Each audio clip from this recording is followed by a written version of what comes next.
El combate a la corrupción es el sello distintivo de la cuarta transformación de la vida pública del país.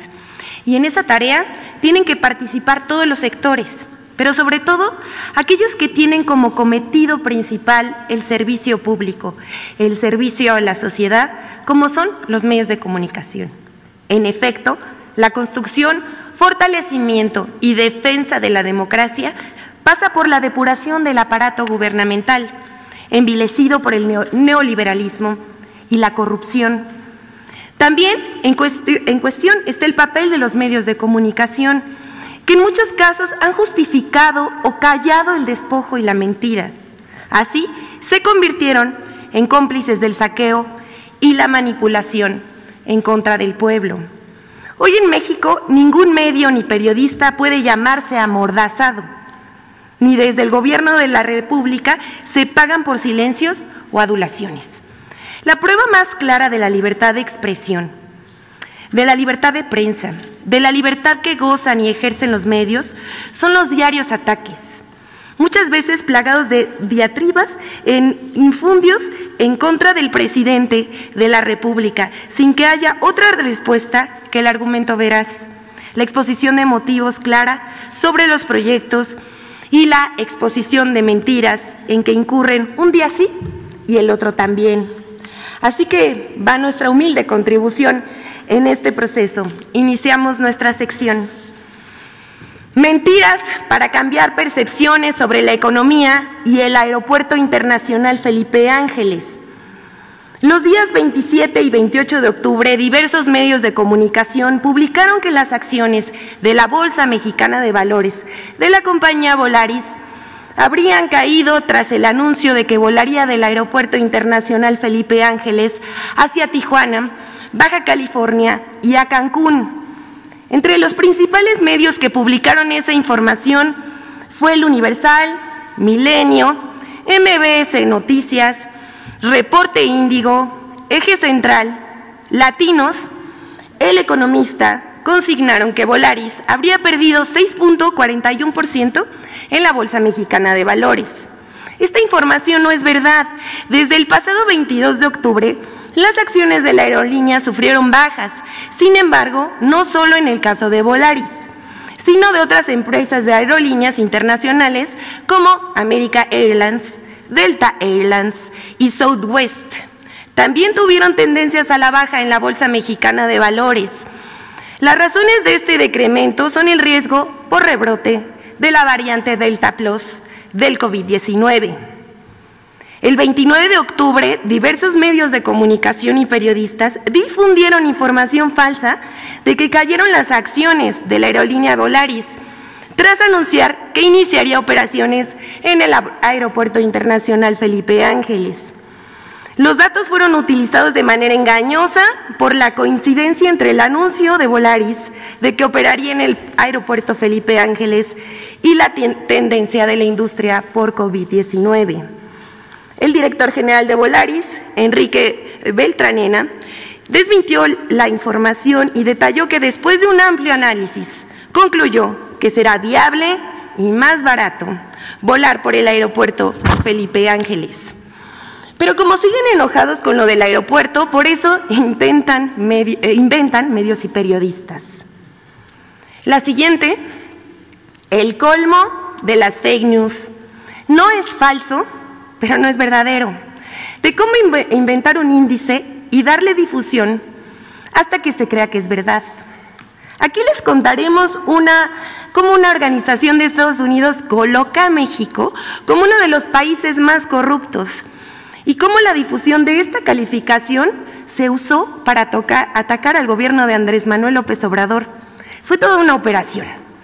Hace 2 semanas, la organización World Justice Project, Proyecto Justicia para el Mundo, publicó su índice de Estado de Derecho en México 2020-2021, según el cual nuestro país aparece entre los 5 países más corruptos del mundo, detrás de Uganda, Camerún, Camboya y el Congo.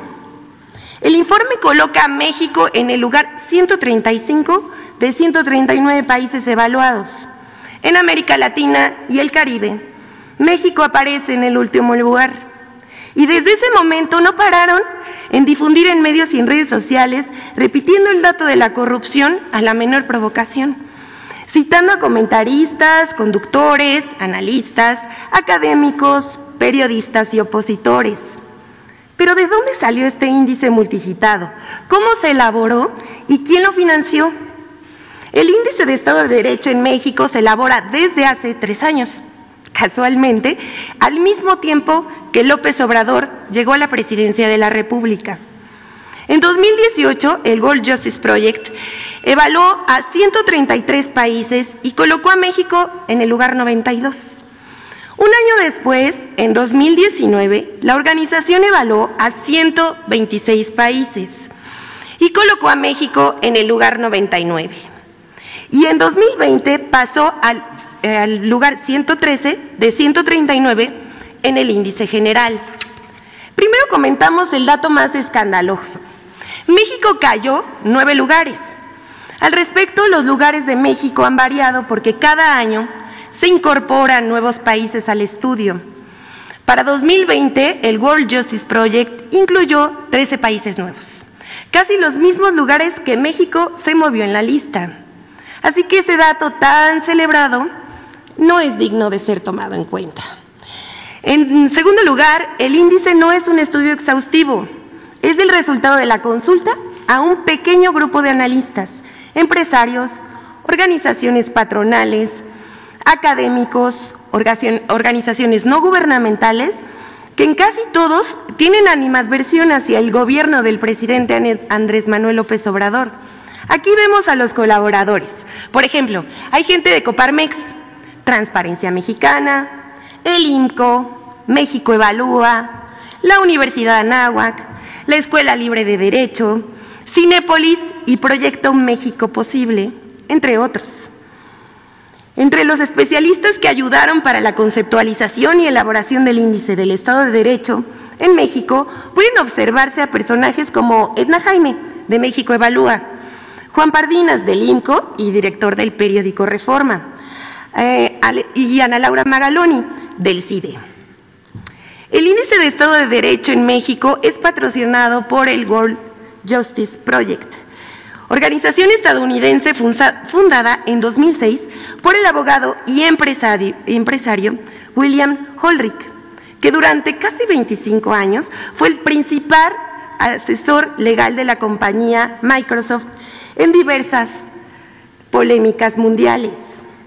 La World Justice Project, que tiene oficinas en Washington, Seattle, Singapur y México, se presenta como una organización sin fines de lucro y cuenta con el apoyo de 21 aliados estratégicos. En México, la World Justice Project apoya a diferentes organizaciones como México Evalúa, Causa en Común, la Red Quinte Poder, incluso a instituciones como el Tribunal Electoral del Poder Judicial de la Federación. Así, el estudio de opinión, que coloca a México como uno de los 5 países más corruptos, está financiado por una organización estadounidense y los especialistas consultados son esencialmente opositores del gobierno. La oficina del World Justice Project en México es dirigida por Tim Kessler, quien ha sido consultor del Banco Mundial y jefe del Programa de Competitividad de México en la USAID, una organización vinculada al Departamento de Estado de Estados Unidos, que de acuerdo con periodistas de distintos países, tiene un perfil intervencionista contra los gobiernos que no se alinean a las políticas de Estados Unidos. De acuerdo con testimonios de personas que han trabajado en la World Justice Project, en esta organización, lejos de estudios económicos y sociales imparciales, se llevan a cabo productos informativos, montajes y producciones para hacer ensombrecer al gobierno que encabeza López Obrador. El World Justice Project ha celebrado convenios de difusión con el consejero presidente del INE, Lorenzo Córdoba, quien incluso ha presentado como si fuera propio el estudio. El Índice del Estado de Derecho, World Justice Project, también tiene acuerdos con gobernadores opositores como Diego Sinue Rodríguez de Guanajuato.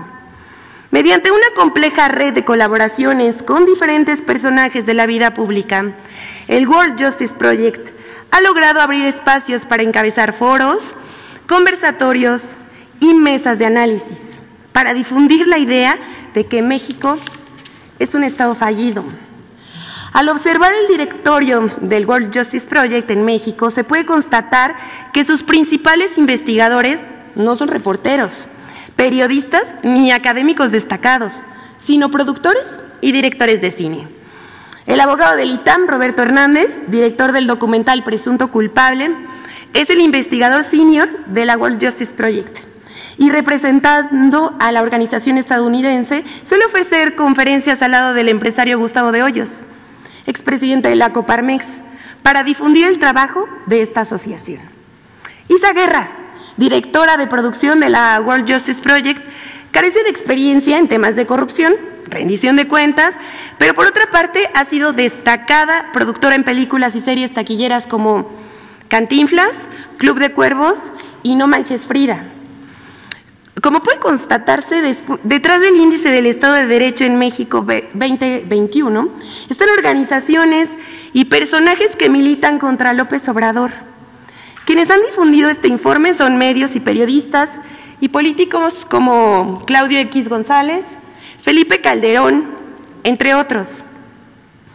Les vamos a dejar aquí las notas y los tweets que difundieron este índice.